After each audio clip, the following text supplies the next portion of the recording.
The ink is barely dry on one of the biggest midfield deals of the summer, and already the mood inside Arsenal has shifted from celebration to calculation. Bruno Guimaraes is set to become an Arsenal player. Newcastle held out for close to £100 million. Arsenal refused to move that high. They waited. They let the numbers sit. They let the player make his feelings known. And in the end, Arsenal secured him for £75 million, saving as much as £25 million compared to what Newcastle originally wanted. That is not a small detail. That is a statement about how this club intends to operate for the rest of this window. But here is where it gets serious. While that deal was closing, another one was quietly falling apart. Vinicius Jr, one of the most dangerous wingers on the planet, was reportedly available. Arsenal moved. And then Vinicius signed a new contract with Real Madrid. The move was gone. So picture the position Arsenal are in right now. One major target secured through patience. One major target lost through no fault of their own. And a squad that still has serious gaps on the left side of attack, at central defence, and potentially in central midfield depth going forward. This is not a simple transfer roundup. This is a club trying to finish a title-winning squad, while several of their biggest swings have already missed. Let me be clear about what was actually at risk here, because this matters for understanding everything that follows. Arsenal are the reigning Premier League champions. They are not rebuilding.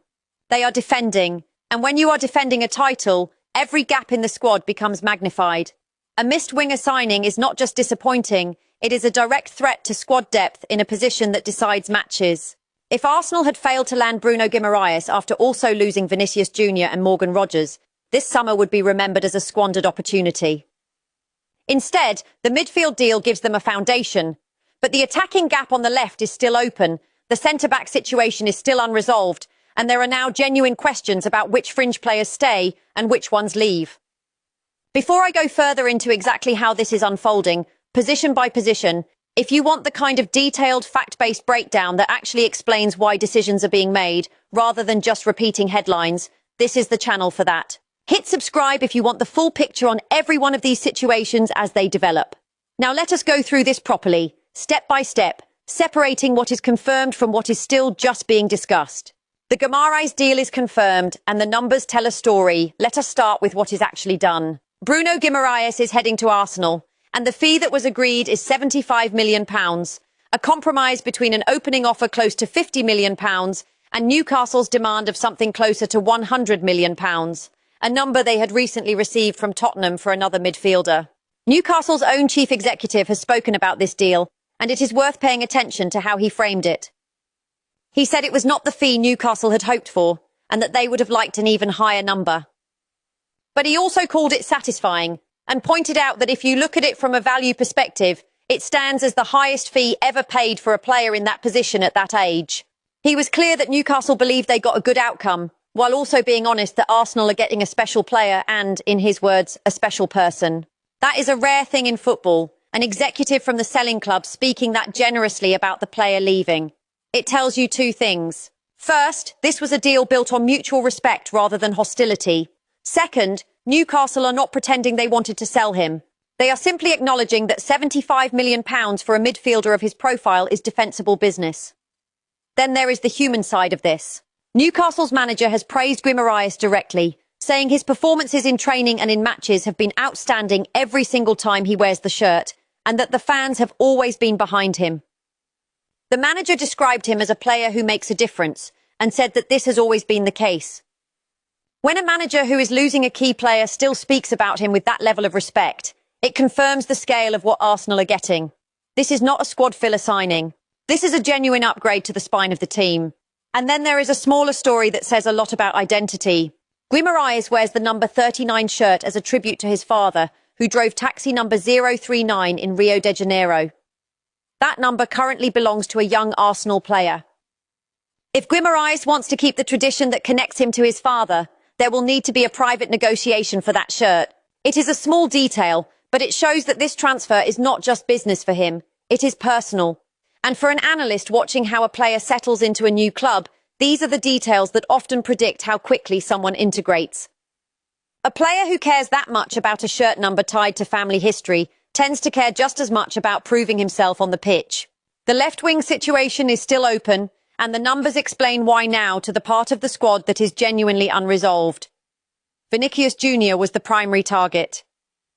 He was reportedly considering an exit from Real Madrid, with contract talks at an impasse, and Arsenal were prepared to move for him after already missing out on their first-choice target, who ended up joining Chelsea instead.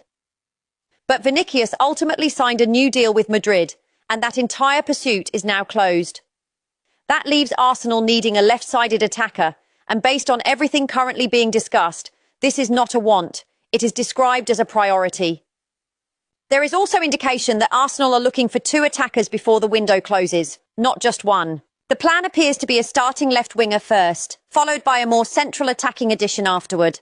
Let me walk through the realistic alternatives, because the data behind each name explains why they are being considered. Kenan Yildiz is one of the standout names. Last season, he produced 20 goal involvements in 47 matches across all competitions, with 11 goals and 9 assists.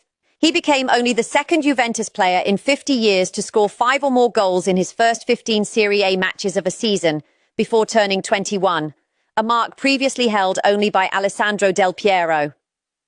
He also became the first non-Italian Juventus player to reach double figures for goals before turning 21, and only the 7th player overall to do that for the club since the early 1970s. What stands out most is his chance creation. Only 2 players in Europe's top 5 leagues created more open play chances than him last season, and only Vinicius himself recorded more chance-creating carries. Juventus have previously made clear he is not for sale, but Arsenal are reportedly preparing a very substantial offer specifically designed to test that resolve. Nico Williams is the other major name, and arguably the most realistic one right now. He managed 6 goals and 3 assists in 25 La Liga appearances last season, a campaign that was disrupted by injury. Despite that, he still played a role in Spain's World Cup victory, providing the assist for the winning goal in the final. His underlying numbers are elite for his position. He averaged 8.2 dribbles per 90 minutes, a figure only beaten by 3 players in Europe's top 5 leagues. He also averaged 7.7 touches inside the opposition penalty box per 90 minutes, ranking inside the top 12 wingers in Europe for that metric. His release clause sits at around £77 million, a number that is high enough to reflect his quality, but low enough to be realistically within reach for a club of Arsenal's spending power. There are now direct reports suggesting he is more receptive to a move to England than in previous years, and Arsenal's manager has spoken about him with clear admiration in the past, calling him a fantastic player while stopping short of confirming any approach. There is also indication that people close to the club have said the manager has wanted this signing for a long time, including as far back as January. Iliman Ndiaye is another name repeatedly linked. He mostly played on the right side last season, but he moved to the left frequently after an injury to a teammate opened that role up, so he has proven he can function there. He recorded 6 goals and 3 assists in 30 Premier League matches. As a ball carrier, only 1 player in the entire Premier League completed more dribbles than him last season. And defensively, only 1 Arsenal player themselves won the ball more often in the opposition's final third than NDI did across the whole league. There is also confirmation that interest in him from Arsenal predates the pursuit of other targets, meaning this is not a reactionary link, it has been a long-standing consideration. There are several other names worth understanding, even if they are considered less likely. Abde Ezzalzouli produced 18 goal involvements in 29 La Liga matches for Real Betis, a return bettered by only 6 players in the entire league. He also draws fouls at an elite rate, ranking inside the top 5 for fouls won, which matters for a team that scores heavily from set pieces. Mika Götze, still only 21, recorded 30 goal involvements in the Eredivisie last season and created more open play chances than every player in Europe's top 10 leagues except 2. However, he currently looks closer to a move to Paris Saint-Germain. Said El Mala, only 19 years old, scored 13 goals in 34 Bundesliga matches for a struggling side, but he is strongly linked with Borussia Dortmund. Matias Fernandes Pardo had a productive season in League One with 8 goals and 5 assists, and ranks highly for progressive carries, but the general sense is that Arsenal want a more proven and established option instead of a developing prospect. And then there are 2 names being floated as outside possibilities rather than serious targets. Jack Grealish, who is currently expected to leave Manchester City again after a productive loan spell, produced 2 goals and 6 assists in 20 Premier League appearances last season, and no other teammate created chances at anywhere near his rate. He also draws fouls at one of the highest rates in the league. Marcus Rashford, currently back at Manchester United after a loan at Barcelona did not lead to a permanent transfer, contributed 14 goals and 11 assists across all competitions last season and set an extremely high number of successful corners into the box. A detail that stands out given how important set pieces are to this Arsenal side. Neither of these two should be treated as active negotiations. They are simply data points worth knowing given the roles both players are currently in. The central attacking picture, Julian Alvarez and the ripple effect beyond the winger search, there is a second attacking priority forming, and it centres on a more central profile.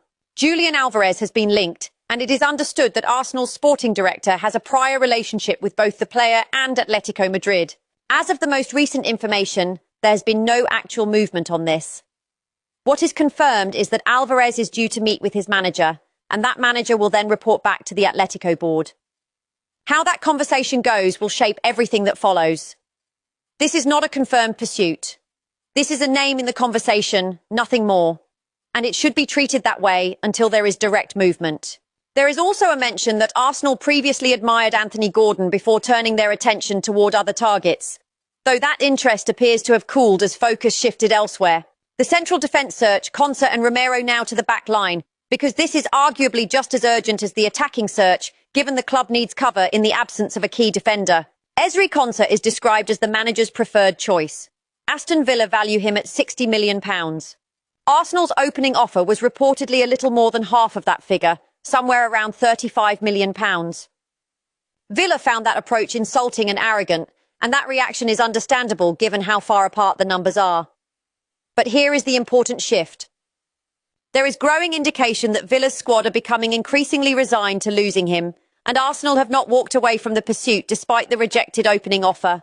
A compromise figure somewhere around £45 million is being described as realistically achievable. Liverpool are also monitoring this situation, which adds competitive pressure and could accelerate a decision either way.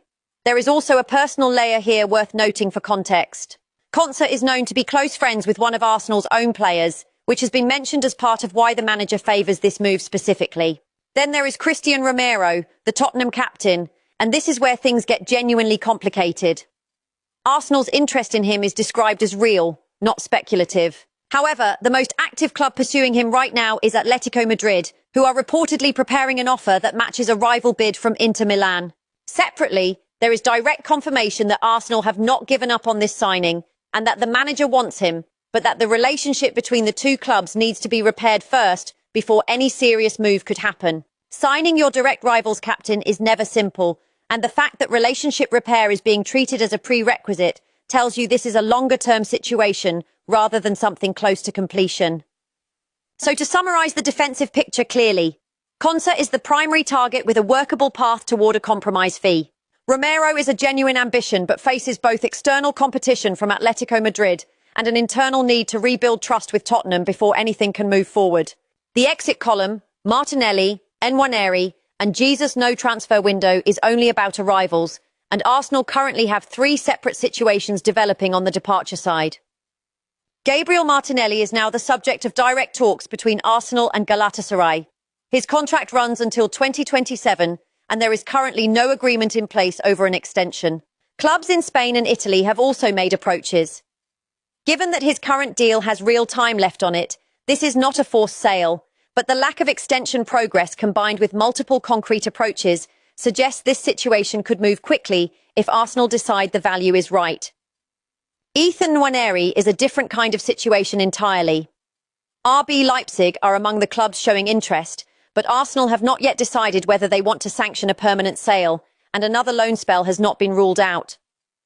This reads as a club still working out the long-term plan for a young player rather than an active negotiation to sell.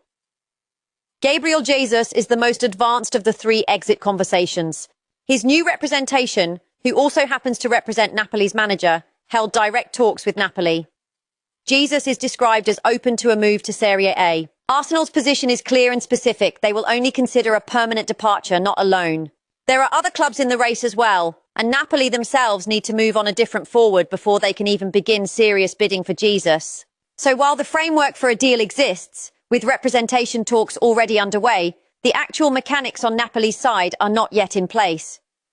Why this pattern matters here is the piece that ties all of this together. Look at how the Guimaraes deal was actually completed. Arsenal opened low, they waited, they let the financial gap sit uncomfortably for the selling club, and they let the player's own desire to join apply internal pressure. That same shape is now visible in the Konsa pursuit. An opening offer well below valuation, a selling club reacting with frustration, and then a gradual softening toward a middle figure as the player's own camp becomes more resigned to the move. This is not a coincidence. This looks like a deliberate approach being used repeatedly by the same sporting director, and if that pattern continues to work, expect it to show up again in whichever left-wing target Arsenal ultimately move for, whether that ends up being Nico Williams, Kenan Yildiz, or one of the other names in that conversation. What is confirmed and what is still a rumour? Let me be precise here, because separating fact from speculation is the entire point of this analysis. Confirmed. Bruno Guimaraes is joining Arsenal for £75 million. Vinicius Jr signed a new contract with Real Madrid and is no longer a target. Morgan Rogers signed for Chelsea. Galatasaray have opened direct talks with Arsenal over Gabriel Martinelli. Gabriel Jesus' representation has held direct talks with Napoli. Genuine and active pursuits, not yet completed. Ezri Konsa, with a compromise fee looking achievable. Christian Romero, real interest but complicated by external competition and the need to repair relations with Tottenham. Nico Williams, with growing indication he is more open to the move than before. Still speculative or unresolved. Julian Alvarez, dependent entirely on a meeting between the player and his manager that has not yet happened. Kenan Yildiz, dependent on whether a very substantial offer can change Juventus' stated position that he is not for sale. Ethan Nwaneri's future, with no decision yet made internally. Said El Mala and Mika Götze, both trending toward other clubs rather than Arsenal. I want to step back for a moment and give you my read on the three separate storylines that are shaping this window, because each one carries a slightly different tone once you look closely at the details. The first storyline is the left-wing search itself, and my honest read on this is that Arsenal are running parallel tracks rather than chasing one single name. When a club is simultaneously preparing a very substantial offer for a 21-year-old at Juventus, monitoring a release clause situation with a player who has grown more open to leaving his boyhood club, and keeping tabs on a Premier League winger who already knows the league, that is not indecision. That is risk management. If Juventus refuse to sell Yildiz at any price, the release clause option with Nico Williams remains available as a fallback that does not require prolonged negotiation. If Williams ultimately decides loyalty to his boyhood club outweighs a first-time move abroad, the Yildiz interest stays alive as the higher ceiling option. Running both threads at once is exactly what a club defending a title should be doing, because it removes the risk of ending the window with no winger signed at all, the same outcome they were staring at right after Vinicius chose to stay in Madrid. The second storyline is the defensive rebuild, and this one tells a story about priorities within priorities. Konsa is being treated as the primary and most realistic target, largely because his valuation is lower, his willingness to move appears higher, and there is a personal connection already inside the dressing room through friendship with an existing player. Romero, by contrast, is being treated as the higher ambition target that the club has not given up on. But everyone involved seems to understand it requires more time, more diplomacy, and more competition to be fought off before it becomes realistic. Smart squads often work this way, securing the more attainable option first while continuing to lay groundwork for the more ambitious one in parallel. The third storyline is the exit column, and this is where I think the most underappreciated business of the summer could happen. A permanent sale of Gabriel Jesus, if it happens, does two things at once. It removes wage burden from a player who is not the primary striking option, and it frees up space and possibly funds to be reinvested into either the winger search or the defensive search. The timing detail here matters enormously. Napoli themselves cannot move seriously until they resolve their own situation with a forward they need to sell first. That means even though talks have started on the representation side, the actual transfer mechanics are dependent on a completely separate deal happening somewhere else in Italian football. This is the kind of detail that often gets lost in transfer coverage, but it is exactly the kind of detail that determines whether a deal closes in the next 2 weeks or drags into the final days of the window. What we are watching right now is a club operating with real financial discipline while still being aggressive in scope. Arsenal are not panic buying after missing Vinicius Jr. They are working through a structured list, applying the same patient negotiating pattern that just delivered them a top-level midfielder for well below the asking price, and they are doing it across 3 separate areas of the squad at once: the left wing, a central attacking option, and central defence, while simultaneously managing 3 separate departure conversations. The next 2 weeks of this window will tell us which of these situations converts into an actual signing and which ones stall out. Based on everything currently in motion, the most likely outcomes are a compromise fee for Konsa, continued positioning around Nico Williams as the most realistic left-wing solution, and a Gabriel Jesus departure that depends on Napoli sorting out their own squad first. That is the full picture as it stands right now. If you want the next update the moment any of these situations move, make sure you are subscribed, because this window is only going to get busier from here.